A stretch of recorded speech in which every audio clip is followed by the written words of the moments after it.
412페이지 11번 보자. 정비사업의 시행 방법이죠.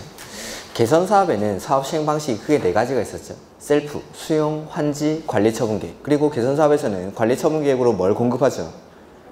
주택을 공급하는 방식. 그 다음에 재개발사업은 환지랑 관리처분계획으로 뭘 공급하죠? 건축물. 그 29페이지 좀 볼까요? 노트.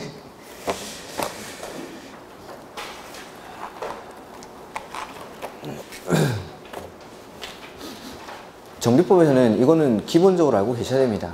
사업 3가지 비교하는 거. 해서 저 끝에 첫 번째 칸의 사업 시행 방식 보면은 개선사업은 셀프, 수용, 환지, 관리처분계획에 따라 주택을 공급하는 방식. 그리고 개선사업은 이 4가지 방식을 혼용하는 방식으로도 할 수 있습니까? 네, 혼용할 수 있다면 그런 것도 하나 써놓으면 되겠죠. 그 다음에 재개발사업은 환지랑 관리처분계획에 따라 건축물을 공급하는 방식. 그 다음에 재건축사업은 관리처분계획에 따라 주택 주고 뭐까지? 오피스텔. 이거 아까 질문에 나왔죠? 그래서 이 표 맨 끝에 그 밑에 표에 저 밑에 보면은 재건축 사업에서의 오피스텔 공급의 특례라고 해서 준주거지역이나 상업지역에서 면적은 30%까지 공급을 할 수가 있다라는 거죠. 이렇게 이런 것들. 그래서 보면은 개선사업은 환지로 공급하는 방법 할 수 있죠. 그 다음에 니은에 개선사업은 사업시행자가 정비구역에서 인가받은 관리처분계획에 따라 주택이랑 부대시설 및 오피스텔은 무슨 사업이죠? 재건축. 그러니까 이거 틀렸고, 재개발사업은 정비구역에서 인가받은 관리처분계획에 따라 뭘 공급하죠? 건축물. 그래서 기역이랑 디귿이 옳은 말이죠. 그 다음에 12번 시공자 선정. 또 거기 29페이지에 나오는 거겠죠? 보면은 토지 등 소유자가 사업을 시행하는 경우에는 경쟁입찰 방법으로 시공자를 선정하는 게 아니라 규약에 따라서. 그러니까 자 거기 보면은 시공자 선정 시기 해가지고 맨 끝에 나오죠. 그 표에. 자, 조합이 사업을 할 때 에는 조합 설립 인가 후에 경쟁입찰이나 수의계약 방식으로 시공자를 선정합니다. 근데 토지 등 소유자가 시행자일 때 에는 사업, 시행, 계획, 인가 후에 시공자를 선정하는데, 요 토지 등 소유자는 사람이 몇 명 미만일 때 토지 등 소유자가 사업을 하죠? 20인 미만. 사람이 너무 작죠? 그러니까 이럴 때는 경쟁입찰을 할 필요가 없다라는 거죠. 그래서 토지 등 소유자가 만드는 자치법규가 뭐였죠? 규약에 따라서 시공자를 선정합니다. 그리고 그래서 조합도 원칙은 조합 설립 인가 후에 경쟁입찰 방식으로 시공자를 선정을 하는데, 조합원이 작을 때 몇 명 이하냐면 100명 이하일 때입니다. 100명 이하. 사람이 작으니까 이럴 때는 조합에 만드는 자치법규는 뭐죠? 정관으로 정하는 바에 따라 시공자를 선정할 수 있다라는 거. 이렇게 사람이 작을 때는 경쟁입찰을 하지 않습니다. 이렇게. 그래서 조합도 조합원이 100명 이하일 때에는 정관으로 정하는 바에 따라 시공자를 선정할 수 있다라는 거. 그 다음에 토지 등 소유자는 처음부터 사람이 20명 미만이니까 이럴 때는 규약으로 정하는 바에 따라서. 그 다음에 시장 군수나 주공 내지는 지정개발자 이런 사람들이 시행자일 때에는 사업 시행자 지정고시 후에 시공자를 경쟁입찰 방법으로 선정하는데, 여기서 특이한 점은 아까 시장 군수나 주공이 시행자일 때는 토지 등 소유자가 정비구역이 지정되고 나서 뭘 구성했죠? 주민대표회의. 그 다음에 토지 등 소유자 전체 회의가 시공자를 추천할 수 있습니다. 그렇게 추천했을 때는 그 추천받은 자를 시공자로 선정하여야 한다까지 이런 것들. 그래서 제가 이제 간단한 거 요렇게만 써놨는데 이런 것들 내용이 있었죠. 시공자에서는. 보면은 토지 등 소유자가 사업을 할 때는 규약으로 정하는 바에 따라서. 이렇게. 그래서 1번이 틀렸고, 이번에 군수가 직접 정비사업을 시행하는 경우 군수는 주민대표회의가 경쟁입찰 방법으로 추천한 자를 시공자로 선정해야 한다. 이렇게. 그 다음에 3번 주민대표회의가 시공자를 추천하기 위한 입찰 방식에는 일반 경쟁입찰, 제한 경쟁입찰, 지명 경쟁입찰 그렇겠죠. 뭐 저도 모르겠습니다. 이런 것들은 그냥 모르는 게 나오면은 그러려니 하고 넘어가야 됩니다. 4번 조합원이 100명, 나왔죠? 조합원이 100명 이하, 사람이 너무 작죠? 이럴 때는 정관으로 정하는 바에 따라. 그래서 조합을 할 때는 원칙 조합 설립 인가 후에 경쟁 입찰이나 수의계약 방식으로 시공자를 선정하는데 사람이 작을 때는 정관으로 정하는 바에 따라서. 그 다음에 5번 시행자는 시공자와 공사에 관한 계획을 체결할 때 기존 건축물 철거에 관한 공사를 포함해야 됩니다. 이렇게. 그 다음에 정관을 변경하기 위해서 3분의 2 이상의 동의가 필요한 사항이 아닌 것. 아까 3분의 2 이상이 필요한 게 자, 재, 구, 비, 시, 설 이었죠? 그거 아닌 거 찾는 거죠. 그래서 1번. 그래서 조합원의 자격이 2번에 있고 그 다음에 조합원의 제명, 탈퇴, 교체 이건 없고 그 다음에 정비, 그 3번에 정비사업 예정구역이라고 했죠? 그 예정구역 지우고 그냥 정비구역으로 바꾸십시오. 예정구역은 옛날입니다. 옛날. 그 다음에 조합원의 비용 부담, 그 다음에 정비사업비, 그 다음에 5번에 있는 시공자, 설계자 이런 것들 바꿀 때는 3분의 2 이상이 동의를 해야 되죠. 그 다음에 14번 청산금. 조합총회 의결을 거쳐 정한 경우에는 청산금은 분할징수, 분할교부할 수 있죠. 분할징수, 분할교부할 수 있고 이번에 종전에 소유하고 있던 토지의 가격과 분양받는 대지 가격은 그 토지의 규모, 위치, 용도, 이용상황, 정비사업비 등을 참작해서 평가해야 한다. 이런 건 좀 틀리기가 힘든 지문 같지 않습니까? 왠지? 그 다음에 3번 청산금을 납부할 자가 이를 납부하지 아니하는 경우에는 강제징수를 하겠죠. 근데 조합은 민간이니까 자기가 직접 강제징수를 할 수 없고 시장, 군수, 구청장에게 위탁을 하겠죠. 징수, 위탁, 수수료는 4%, 소멸시효는 5년. 그 다음에 정비사업의 시행지역 안에서 있는 건축물의 저당권을 설정한 권리자는 청산금을 지급하기 전에 압류합니까? 후에 압류합니까? 저당권자는 청산금을 지급하기 전에 압류를 해서 물상대위를 할 수 있다고 했죠. 물상대위는 청산금을 지급하기 전에. 이게 이제 물상대위죠. 물상대위. 그 다음에 근데 4번이 이게 틀렸죠. 청산금을 징수할 권리는 소멸시효는 5년인데 소유권 이전 고시일부터가 아니라 자 확정되는 게 자 소유권 이전 고시를 하고 나면 이 다음 날이 되면 이제 물권 변동이 일어난다고 했죠. 그러니까 청산금이 확정되는 시기도 마찬가지 소유권 이전 고시일의 다음 날에 확정이 되는 겁니다. 그러면은 소멸시효의 기산점은 이 다음 날부터 5년간 행사하지 않으면 소멸합니다. 이렇게 기산 확정되는 시점부터 5년간 행사하지 않으면 소멸한다라는 거죠. 그래서 기산점이 다음 날이 돼야 됩니다. 다음 날. 그다음에 조합 옳은 것. 조합 설립 인가를 받은 경우에는 따로 등기를 하지 않아도 조합이 성립된다. 조합은 법인이니까 등기를 해야 성립하죠. 그 다음에 조합 임원은 같은 목적의 사업을 하는 다른 조합의 임원을 겸할 수가 없죠. 그 다음에 재건축 사업의 조합을 설립하지 않고 토지등 소유자가 직접 시행할 수 있다. 토지등 소유자가 할 수 있는 사업은 재개발 사업만. 토지등 소유자가 직접 하는 건 재개발 사업만. 토지등 소유자가 얼마 미만일 때? 20인 미만일 때. 그 다음에 조합원의 수가 100명 이상인 조합에는 대의원회를 두어야 한다. 그렇죠? 정비법에서는 대의원회는 조합원이 100명 이상일 때 두어야 한다. 그 다음에 5번 조합 임원의 결격 사유에 해당해서 퇴임한 경우 그 임원이 퇴임 전에 관한 행위는 효력을 잃지 않죠. 이렇게. 그 다음에 16번 도시 및 주거환경 정비 법령상 군수가 직접 재개발 사업을 시행할 수 있는 사유에 해당하지 않는 것. 이거 29페이지에 노트의 29페이지에 맨 밑에 보면은 사유가 8가지 정도 있을 겁니다. 재개발이나 재건축은 원칙적으로 조합이나 토지 등 소유자, 민간이 해야 되는데 예외적으로 이러한 사유가 있을 때는 시장 군수가 직접 하거나 주공을 지정해서 사업을 하게 할 수 있다라는 겁니다. 그래서 8가지 보면은 제가 3개, 3개, 4개 이렇게 정리를 했었는데 첫 번째는 천재지변, 그 다음에 두 번째는 지자체장이 집행하는 도시군 계획시설 사업과 병행할 필요가 있을 때, 그 다음에 세 번째는 순환 정비 방식. 요걸 줄여서 제가 천병순 이렇게 천병순. 그 다음에 4번, 5번, 6번은 사업, 시행, 계획, 인가를 중심으로 해서 4번은 정비계획에서 정한 사업, 시행, 예정일부터 얼마 안에? 2년 안에 사업, 시행, 계획, 인가 신청이 없거나 신청 내용이 위법 부당하다고 인정할 때. 근데 여기 무슨 사업은 제외하죠? 재건축 사업은 제외합니다. 그 다음 5번은 추진위원회 승인받고 나서 얼마 안에? 3년 이내에 조합 설립, 인가 신청이 없거나 조합 설립, 인가 받고 나서 얼마 안에? 3년 안에 사업 시행계획, 인가 신청이 없는 경우. 요거는 3년. 그 다음에 6번째는 사업 시행계획, 인가가 취소된 경우.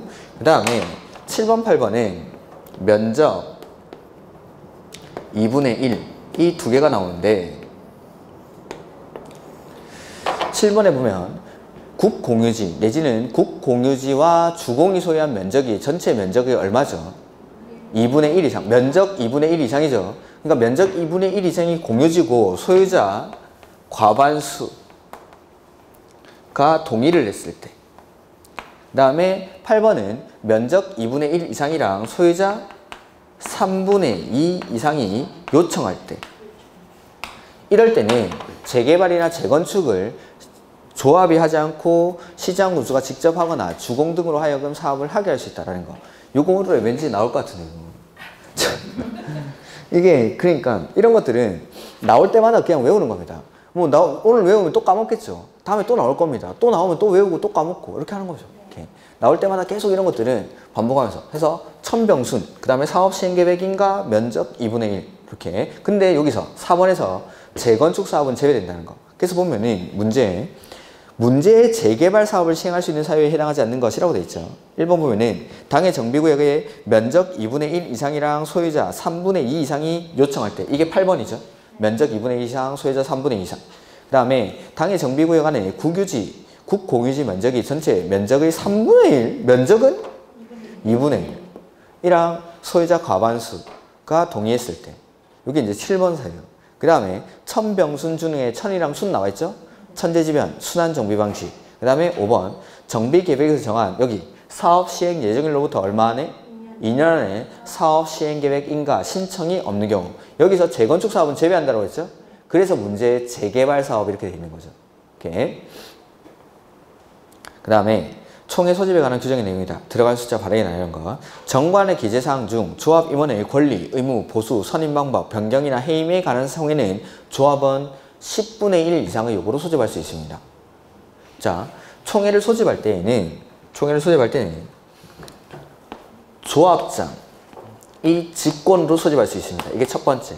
두 번째는 조합원 5분의 1 이상의 요구. 그 다음에 3번은 대의원 3분의 2 이상의 요구로 소집할 수 있습니다. 총회를 소집하는 방법입니다. 첫 번째, 조합장이 직권으로 소집할 수 있고, 두 번째는 조합원 5분의 1 이상, 그 다음에 세 번째는 대의원 3분의 2 이상의 요구로 조합장이 소집하는데 지금 거기 나와 있는 거. 조합 임원의 권리, 의무, 보수, 선임 방법, 변경이나 해임 이러한 것들에 대한 총회는 조합원 10분의 1 이상의 요구로 소집할 수 있습니다. 그래서 아까 나왔던 게 우리 아까 책을 읽을 때 나왔었는데 조합 임원의 해임에 관해서는 조합원 10분의 1 이상의 요구로 소집된 총회에서 조합원 과반수 출석과 출석 조합원 과반수 찬성으로 임원을 해임할 수 있다라는 게 아까 요약서에 나와 있었습니다. 이렇게. 그래서 그 정관의 기재사항 중 조합 임원의 권리, 의무, 보수, 선임 방법, 변경이나 해임 이런 것들은 10분의 1 이상의 요구로 소집할 수 있다라는 거. 그래서 여기는 10이 들어가 있죠. 기억에는. 그 다음에 총회를 소집하려는 자는 총회가 개최되기 7일 전까지 회의 목적, 안건, 일시, 장소 등을 토지 등 소유자에게 통지해야 됩니다. 참고로 창립총회는 14일 전까지 알려줍니다. 일반 총회는 7일 전까지, 창립총회는 14일 전까지. 이렇게. 그 다음에 도시민 주거환경 정비법령상 재개발 사업 조합 설립을 위한 동의자수 산정에서 다음에서 산정되는 토지 등 소유자 수는 이라고 되어 있죠. 자, 첫 번째는 보면은 A, B, C가 토지를 공유하고 있죠. 그리고 D가 지상의 건물을 단독 소유하고 있습니다. 자, 여러 명이 하나를 공유하고 있을 때 몇 명으로 보죠? 한 명. 그러면 A, B, C를 대표하는 한 명. 그 다음에 D, 한 명이죠. 자, 그리고 토지 소유자랑 건물 소유자가 다릅니다. 이럴 때는 각각. 토지 소유자랑 지상권자가 다를 때는 대표하는 한 명만, 토지 소유자랑 건물 소유자가 다를 때는 각각. 그러니까 첫 번째 점에서는 지금 2명이 나와 있죠. 2명. 그 다음에 새 필지를 한 명이 소유하고 있으면 한 명. 한 명이 여러 개 가지고 있으면 한 명. 그 다음에 한 필지 나대지를 단독 소유한 F랑 지상권자 G. 토지 소유자랑 지상권자가 다르죠? 이럴 때는 한 명. 그러니까 첫 번째 점에서는 두 명이고 뒤에 두 개는 한 명씩이니까 네 명이죠. 네 명. 토지 등 소유자가 네 명. 예. 그 다음에 19번 틀린 것. 시장 우수는 재개발 사업의 시행자가 지정개발자인 경우 사업비를 아까 얼마 예치했죠? 20%. 20%. 지정개발자 중에서 토지 등 소유자가 지정개발자일 때는 사업비를 20%만큼 예치하게 합니다. 그러니까 이거는 맡겨놓은 돈이죠. 예치한 금액이니까 나중에 사업이 완료되고 나면 이거는 반환을 합니다. 이렇게. 그 다음에 2번. 사업 시행 계획서에는 사업 시행 기간 동안 정비구역 내 가로등 설치, 폐쇄로 텔레비전 설치 등 범죄 예방 대책이 포함되어야 한다. 그렇습니다. 정비구역이라는 건 우범화지대죠. 범죄 발생 우려가 높은 지역이니까 범죄 예방 대책이 포함되어야 된다. 그 다음에 자 정비구역으로부터 200m 이내 교육시설이 있죠. 누구랑 협의한다고 했죠? 교육감이나 교육장이랑. 교육감, 교육장. 그 다음에 4번. 시장 우수는 정비구역이 아닌 구역에서 시행하는 재건축 사업의 사업 시행 인가를 하고자 하는 경우 대통령령으로 정하는 사항에 대해서 건축위원회 심의를 거쳐야 한다. 뭐 이런 것들은 그냥 참고로 보시죠. 그 다음에 5번. 사업 시행자가 사업 시행 계획 인가를 받은 후 대지 면적 10% 나왔으니까 뭔가 이거 경미한 사항인가 이런 느낌이 확 와야 됩니다.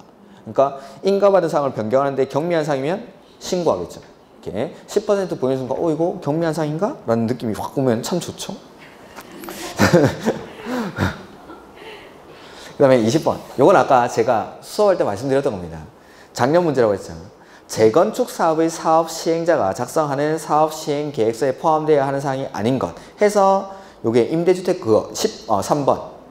아까 그 개선 사업에서는 국민주택 규모의 주택은 90% 이하, 공공 임대주택은 30% 이하, 재개발 사업은 국민주택 규모는 80% 이하, 임대주택은 20% 이하, 재건축 사업은 국민주택 규모의 주택을 60% 이하. 그게 정비법 10조입니다. 정비법 10조. 그 정비법 10조에 따른 임대주택 건설 계획은 재건축 사업에는 임대주택 건설 계획이 없죠. 그래서 이게 3번이 정답.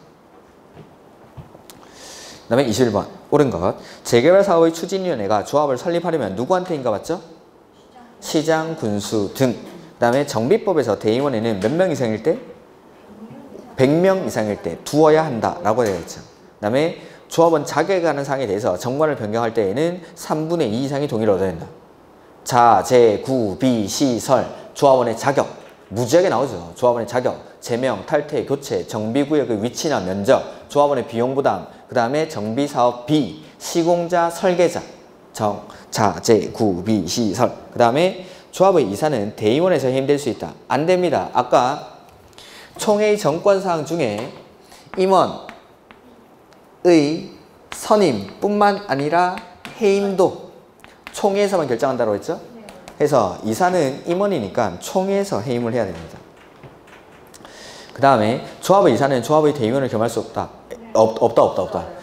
저도 본능적으로 이렇게 맞는 말만 내기 위해서 컨디션이 떨어질 때는 이 본능적으로 저희 본능에 가까워져가지고 옳은 말이 입에서 자동으로 이렇게.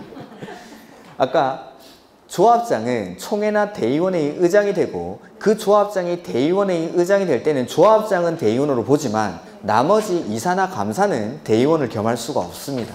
이렇게. 그 다음에 재건축 사업 옳은 것. 재건축 사업에 있어 토지 등 소유자는 정비구역 안에 소재한 토지 또는 건축물 소유자가 아니라 건축물 및 그 부속 토지 소유자. 이렇게. 그다음에 재건축 사업의 정비구역 안에서 정비 기반시설이 열악한 경우에 있었어야 한다. 양호. 재건축 사업은 양호 밀집. 그 다음에 재건축 사업의 추진위원회가 조합을 설립하고자 하는 때에는 법령상 요구되는 토지 등 소유자의 동의를 얻어 시장 군수 등에게 뭐 받죠? 인가. 조합 만들 때는 인가. 건축물의 매매로 인해서 조합원의 권리가 이전되어 조합원을 신규 가입시키는 경우 조합원의 동의 없이 시장 군수 등에게 신고하고 변경할 수 있다. 네, 그렇습니다. 그러니까 경미한 사항이다 이런 말입니다. 그러니까 정비사업에서는 조합원들에게 이제 분양을 하겠죠. 근데 아파트를 갑이 받는 거랑 을이 받는 거랑 뭐 중요합니까? 하나만 주면 되죠. 개수가 중요한 거지 누가 받는 건지는 중요하지 않죠. 그러니까 조합원이 누구든지 그런 건 관계가 없다라는 겁니다. 크게 중요한 사항이 아니라는 거죠. 갑이 갑자기 한 개 받는 사람이 2개 받고 3개 받고 이런 것들은 중요한 거지만 갑한테 1개 주나 을한테 1개 주나 이건 똑같은 거죠. 그러니까 이게 경미한 사항이다라는 겁니다. 이렇게. 그래서 조합원의 지위가 이전돼서 조합원을 신규로 가입하게 할 때에는 이런 것들은 경미한 사항이기 때문에 신고하고 변경할 수 있다라는 것. 그 다음에 5번 재건축 사업 안전진단에 드는 비용은 시장 군수 등이 부담합니다. 시장 군수 등이. 그래서 시장 군수 등이 정비기금에서 부담을 한다라고 되어 있는데 다만 아까 요청에 의해서 안전진단을 실시하는 경우에는 요청한 자에게 부담하게 할 수 있다라는 것. 그 다음에 23번 재개발 사업 틀린 것. 사업을 시행하고자 하는 경우 시장 군수 등에게 사업 시행계획 인가를 받아야 된다. 그렇죠? 사업 시행계획 인가는 시장 군수 등이 하죠. 그 다음에 사업 시행계획서에는 일부 건축물의 존치 또는 리모델링에 관한 내용이 포함될 수 있다. 맞습니다. 이건 우리 책에는 없었는데 자 정비사업을 한다라고 해서 그 정비구역 안에 있는 건물을 모두 철거하거나 해체하고 나서 하는 게 아닙니다. 그래서 일부 건축물의 존치 또는 리모델링에 관한 사항이 포함된 사업 시행 계획서를 작성해서 인가 신청을 할 수 있다라고 법 조문에는 되어 있습니다. 제가 법 조문을 그대로 읽어드린 겁니다. 일부 건축물의 존치 또는 리모델링에 관한 사항이 포함된 사업 시행 계획서를 작성하여 인가를 신청할 수 있다. 이렇게. 그 다음에 인가받은 사업계획 중 건축물이 아닌 부대 복리시설의 위치를 변경하고자 하는 경우에는 변경 인가를 받아야 한다. 요거는 옳은 지문인데 자 인가받은 사항을 변경하는데 인가받는다라는 건 이건 경미한 사항이 아니라는 거겠죠. 그러니까 부대 복리시설의 규모를 확대하거나 뭐 규모를 확대 설치하는 거 이런 것들은 경미한 사항입니다. 부대 복리시설 이런 것들은 더 많이 지어주면 좋죠. 많이 지어주는 좋으니까 부대 복리시설 설치에 관한 사항은 경미한 사항인데 이게 위치가 변경되면 경미한 사항이 아닙니다. 이건 좀 어려운 지문입니다. 위치가 변경돼서 이게 경미한 사항이 아닌 겁니다. 이렇게. 그래서 위치가 변경되는 경우는 제외한다라고 조문에는 되어 있습니다. 이렇게. 그 다음에 4번 사업 시행으로 철거되는 주택의 소유자 또는 세입자를 위해서 사업 시행자가 지자체의 건축물을 임시 수용시설로 사용하는 경우 사용료나 대부분은 면제된다. 요거 아까 읽긴 읽었는데 우리 요약서에 다시 한번 보여드리면은 요게 임시 거주시설입니다. 임시 거주시설. 거기 267페이지 잠깐 보실까요?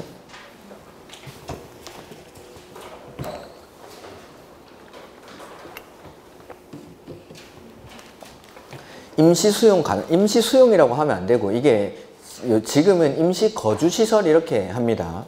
표현을. 임시 거주시설이라고 하는데 개선사업이나 재개발 사업에서 한다고 했죠. 그리고 대상자는 사업 시행으로 철거되는 주택의 소유자나 세입자들을 위해서 임시로 정비구역 내외에 소유한 임대주택 등에 임시로 거주하거나 주택 자금을 융자를 알선하는 등 그에 상응하는 조치를 해야 됩니다. 그리고 뒤에 페이지. 이러한 임시 거주시설로 사용하기 위해서 국가, 지자체나 공공단체 내지는 개인이 소유한 토지나 건물을 일시 사용할 수 있는데 거기 국가, 지자체 가로하는 부분은 무상 이렇게 되어 있죠? 그러니까 국가, 지자체의 토지나 건물을 사용할 때에는 사용료나 대부료가 면제가 됩니다. 사용료나 대부료가 면제가 된다. 요거에 관한 내용입니다. 그래서 그 동그라미 4번에 보면은 우리 문제에 사업 시행으로 철거되는 주택의 소유자나 세입자를 위해서 사업 시행자가 지자체의 건축물을 임시 거주시설로 바꾸는 게 좋습니다. 임시 거주시설로 사용하는 경우 사용료나 대부료는 면제된다. 그게 거기 우리 책에는 그냥 무상 이렇게만 써놓은 겁니다. 사용료나 대부료는 면제된다. 이렇게. 그다음에 조합이 시도지사 또는 주공 등의 재개발 사업의 시행으로 건설된 임대주택의 인수를 요청하는 경우 주공이 우선 인수하는 게 아니라 그 재개발 사업 시행으로 건설된 임대주택 인수를 요청할 때에는 시도지사나 시장, 군수, 구청장이 우선 인수합니다. 요거 아까 10조 있죠? 10조가 아까 주관경 개선 사업에서는 국민주택 규모의 주택은 90% 이하, 임대주택은 30% 이하, 재개발 사업은 국민주택은 80% 이하, 20%에서 임대주택을 짓는다고 했죠. 요거 조합이 지으라고 해서 지었는데 안 팔리면은 사조라고 하는 겁니다. 누구한테 하냐면 시도지사, 시장, 군수, 구청장이 우선 인수합니다. 그러니까 국장, 시도지사, 시장, 군수, 구청장, 주공에게 인수를 요청할 수 있는데 그 중에서 시도지사나 시장, 군수, 구청장이 인수를 합니다.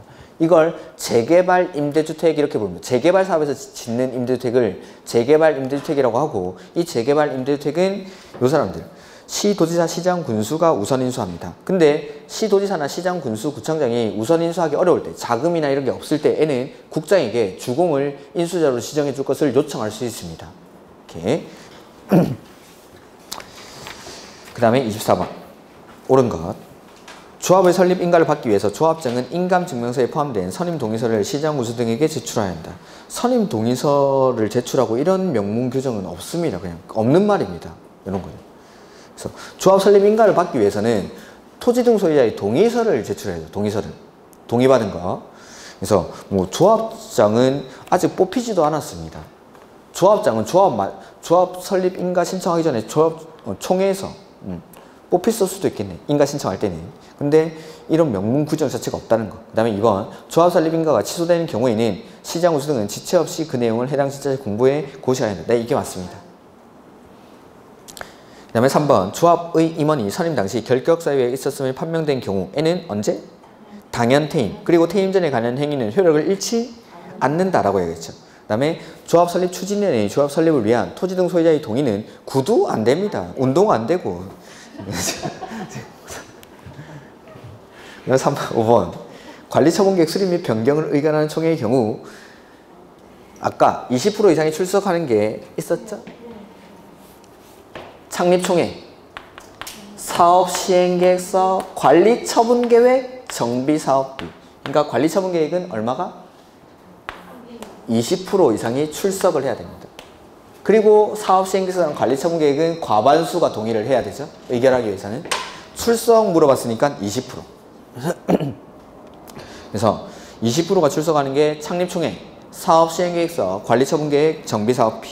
이렇게. 그 다음에 이거는 뭐 조합 설립시 동의 요건이니까 그냥 보시면 되겠죠. 혼자 풀어보시고.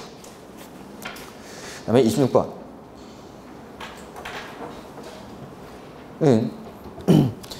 관리처분계획 인가 내용을 고시하는 경우 고시 내용에 포함되어야 할 관리처분계획 인가의 요지로.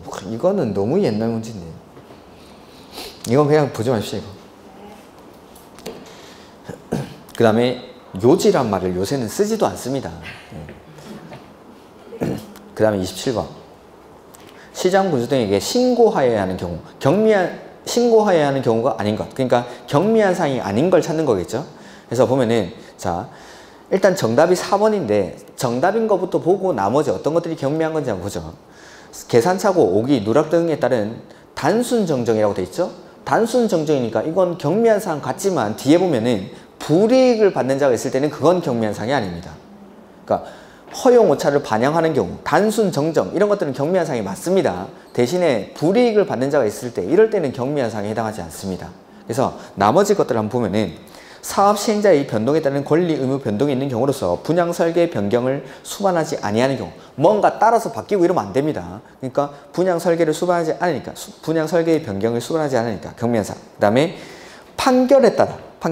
그 다음에 2번에 보면은 판결에 따라라고 돼 있고 5번에 정관 및 사업 시행 계획 인가의 변경에 따라. 그러니까 상위 계획들이라든지 어쩔 수 없는 법원의 판결 이러한 것들이 변경됨에 따라서 어쩔 수 없이 바뀌는 거죠. 이러한 것들은 경미한 사항으로 봅니다.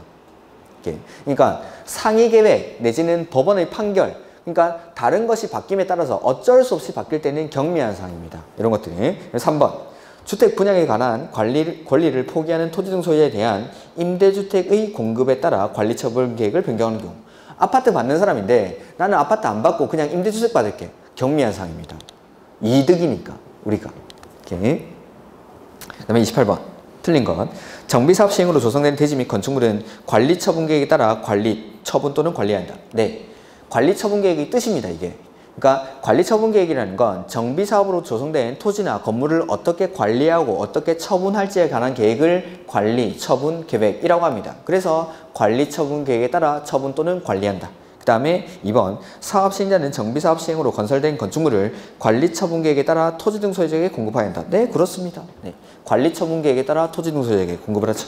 3번. 환지로 공급하는 방법으로 시행하는 주거환경 개선 사업의 시행자가 정비구역의 주택을 건설하는 경우 주택 공급 방법에 관해서는 주택법에도 불구하고 시장 군수 등의 승인을 받아 따로 정할 수 있습니다.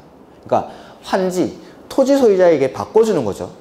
토지 소유자에게 바꿔주는 건데 주택법에서는 청약통장도 있고 막 이래야 되고 입주 시기, 납부금, 입주 절차 이런 것들이 있겠지만은 그 절차에 관계없이 여기서는 시장 군수 등의 승인을 받아서 토지 소유자에게 내 권리에 대한 보상으로 바꿔주는 거니까 그러한 주택법의 주택 공급 절차를 따르지 않을 수가 있다는 겁니다. 4번 시행자는 분양 신청을 받은 후 자녀분이 있는 경우에는 일반 분양하겠죠. 그래서 사업 시행 계획으로 정하는 목적을 위해서 그 자녀분을 조합원 또는 토지 등 소유자 이외의자에게 분양할 수 있다라는 거. 네, 맞죠. 그 다음에 조합이 재개발 임대주택 또 나왔죠. 재개발 임대주택 인수를 요청하는 경우에는 국장이 우선 인수하는 게 아니라 아까 시도지사, 시장, 군수가 우선 인수한다고 했죠. 시도지사, 시장, 군수, 구청장 이렇게 이게 정확한 겁니다. 아까는 시도지사, 시장, 군수가 우선 인수한다고 했는데 시도지사, 시장, 군수, 구청장까지. 그리고 이 사람들이 우선 인수하기 힘들죠. 그러면은 국장에게 주공을 우선 인수할 것을 요청할 수 있다. 그다음에 29번. 분양 공고에 포함되어야 할 사항으로 명시되지 않은 것. 이런 것들이 그 밑에 보면은 쭉 나와 있죠. 이런 거 외우는 거 아닙니다. 한번 읽어보죠. 분양 신청 자격. 분양 공고. 자, 그러니까 아까 사업 시행자가 사업 시행 계획 인가 고시가 있은 날로부터 120일 내에 분양 통지를 하고 그 다음에 분양 공고를 해야겠죠. 이 분양 공고를 보고 분양 신청을 하는 겁니다. 그러니까 토지 등 소유자에게 알려줘야 되는 것들이 뭔가라는 걸 생각을 해보는 거죠. 이걸 외우는 게 아니라 그러니까 이런 것들 진짜 의외의 문제가 나오는 겁니다. 그러면은 분양 공고라는 게 이거니까 분양 공고라는 게 분양 신청을 하기 전에 알려주는 거니까 여기에 어떠한 것들이 들어가야 되는지 이런 것들 한번 생각해 보는 거죠. 그래서 분양 신청 자격 내가 분양 신청할 수 있는지 없는지는 알아야겠죠. 그 다음에 분양 신청 방법 어떻게 하는지 그리고 어디가 하는지 기간이랑 장소 그 다음에 분양 대상자별 분담금 추산액 요거는 명시되어 있지 않습니다. 그 다음에 분양 대상자 대지 또는 건축물 내역. 그래서 1번, 2번, 3번은 충분히 추론을 할 수 있는데 찍어도 4번, 5번 중에 찍으라 이 말이죠. 그래서 그런 걸 뭐 분양 공고에서 명시되어 있는 사항 이런 것들을 외울 수가 없으니까 하나하나 외울 수가 없으니까. 그 다음에 30번 공사 완료에 따른 조치 등에 관한 설명으로 틀린 것. 그래서 보면은 사업 시행자인 이거는 근데 솔직히 29번 문제는 맞추라고 낸 문제가 아닙니다. 해설 보시겠습니까? 그러니까 분양 대상자별 분담금 추산액 이거는 공고하는 사항이 아니라 통지하는 사항이라고 되어 있죠. 통지하는 사항. 가만 생각해 보면 분양 공고라는 건 이거 일간신문이라든지 이런 데 공고하는 거죠. 분양 대상자별로 네가 분양 받는데 돈 얼마 분담해야 된다라는 거를 공고를 해줄 필요가 없는 겁니다. 오케이. 그 다음에 보면은 틀린 것. 사업 시행자인 지방공사가 정비사업 공사를 완료한 때에는 시장, 군수 등의 준공사를 받아야 한다. 그렇겠죠? 준공검사는 시장, 군수, 준공인가는. 그 다음에 시장, 군수 등은 준공인가 전에 사용허가를 하는 때에는 동별, 세대별, 구획별로 사용허가를 할 수 있다. 네, 맞습니다. 이건. 그냥 한번 읽어두십시오. 주택은 동별로, 공동주택은 세대별로, 대지는 구획별로 뭐 이런 거 우리가 주택법에서 배웠었죠? 그런 게 있었습니다. 3번. 주택법에 가서 보도록 하죠. 관리처분 계획을 수립하는 경우 정비구역의 지정은 이전 고시가 있은 날의 다음 날에 해제된 것으로 본다. 맞습니다. 이렇게. 자, 이거 하나만 더 하면은 아까 사업의 절차를 지웠구나. 자, 공사가 완료가 됐죠. 그러면은 준공인가를 받고 준공인가 받고 나면은 공사 완료 고시를 하죠. 그리고 나서 지체 없이 측량하고 분할하고 나서 소유권 이전에 사는 사항을 고시를 합니다. 자, 지금 보면은 관리처분 계획을 수립하는 경우 정비구역의 지정은 이전 고시가 있은 날의 다음날 이날 해제가 되죠. 근데 관리처분 계획이 아닐 때에는 준공인가 고시가 있은 날의 다음날 해제가 됩니다. 그러니까 관리처분 계획에 따라서 할 때는 소유권 이전 고시가 있은 날의 다음날. 근데 다른 사업에서도 당연히 공사가 완료되고 나면 준공인가를 받겠죠. 그래서 그러니까 우리 정비사업은 관리처분 계획 방식 말고도 뭐 환지, 셀프, 수용 방식 이런 게 있죠. 그러니까 다른 사업 시행 방식일 때는 준공인가 고시일의 다음날. 근데 관리처분 계획이기 때문에 지금 소유권 이전 고시일의 다음날. 요때 해제가 되는 겁니다. 이때. 그 다음에 4번 준공인가에 따른 정비구역의 해제가 있으면 조합은 해산된 것으로 본다. 이게 틀렸습니다. 자, 우리 앞에서 정비구역이 지정되고 나서 해제되는 사유가 있었죠? 추진위원회 나오면 얼마였죠? 추진위원회 나오면 2년. 나머지는 3년, 토지등 소유자가 시행하는 재개발 사업은 5년. 이러면은 해제하여야 한다. 그 다음에 직권으로 지정권자가 해제를 할 수 있는 경우가 있었습니다. 이렇게 뭔가 사업을 안 해서 해제가 될 때는 이제 사업을 더 이상 안 하니까 추진위원회 구성이나 조합 설립 인가는 당연히 취소된 것으로 봅니다. 근데 지금 여기는 준공 인가에 따른 정비구역 해제죠. 즉 사업이 완료되고 나서 해제가 된다 이 말입니다. 이건 사업이 완료되고 나서 해제가 되는 경우에는 조합 존속에는 영향을 미치지 않습니다. 요거 사업 완료 아직 지금 등기도 해야 되고 청산금도 막 징수 지급해야 되고 이런 절차가 좀 남았습니다. 그러니까 요거는 사업 완료로 인한 해제일 때는 조합의 존속에는 영향을 미치지 아니한다. 이렇게 해야 됩니다. 사업 완료로. 그 다음에 5번 관리처분 계획에 따라 소유권 이전을 하는 경우 건축물 분양받을 자는 언제 소유권을 취득하죠? 소유권 이전 고시일의 다음 날에 소유권을 취득하겠죠. 소유권 이전 고시일의 다음 날에. 그 다음 31번